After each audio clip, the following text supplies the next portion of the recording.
Washington, senior British and German officials have stepped up efforts to persuade U.S. President Donald Trump to remain a participant in the 2015 landmark nuclear deal with Iran. Kim Darroch, Britain's ambassador to the United States, on May 6 said his country believes it is still possible to address Trump's concerns about the deal in time to prevent him from pulling out of the agreement. "We think that we can find some language, produce some action that meets the president's concerns," Darroch told CBS Television's Face the Nation program. The nuclear deal was signed during the U.S. administration of President Barack Obama, and it provides Tehran with relief from sanctions in return for curbs on its nuclear program.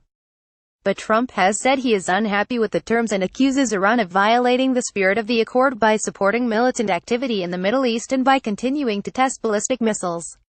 He has demanded that flaws in the deal be fixed by May 12 or face a U.S. withdrawal. Britain, Germany, France, Russia, and China also signed the accord and have urged Washington to remain in the deal, although the Western allies have expressed concerns as well about some of the terms. Boris Johnson, Britain's foreign secretary, is scheduled to meet with U.S. officials during his current trip to Washington. In an opinion piece published on May 6 in the New York Times, Johnson wrote that the accord was the best option available at this time. "It has weaknesses, certainly, but I am convinced they can be remedied. Indeed, at this moment Britain is working alongside the Trump administration and our French and German allies to ensure that they are," he wrote.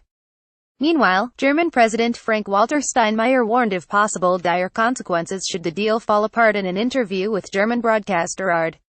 He quoted John Kerry, the then U.S. Secretary of State, as saying during the signing of the deal that a war had probably been prevented. "It's an important quote, because one must remember what could happen if this deal collapses and the Middle East begins to build up armaments," Steinmeier said.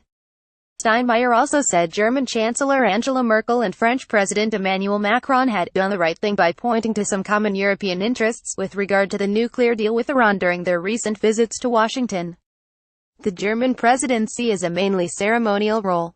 Iranian President Hassan Rouhani in a May 6 speech said the United States would regret leaving the agreement and that his country has prepared plans to respond to any decision by Trump regarding the landmark accord. "We have plans to resist any decision by Trump on the nuclear accord," Rouhani said, speech broadcast live by Iranian state TV. "If America leaves the nuclear accord, you will see soon that this will entail historic remorse for it," he added. With reporting by CBS, The New York Times, DPA, DW, and AP.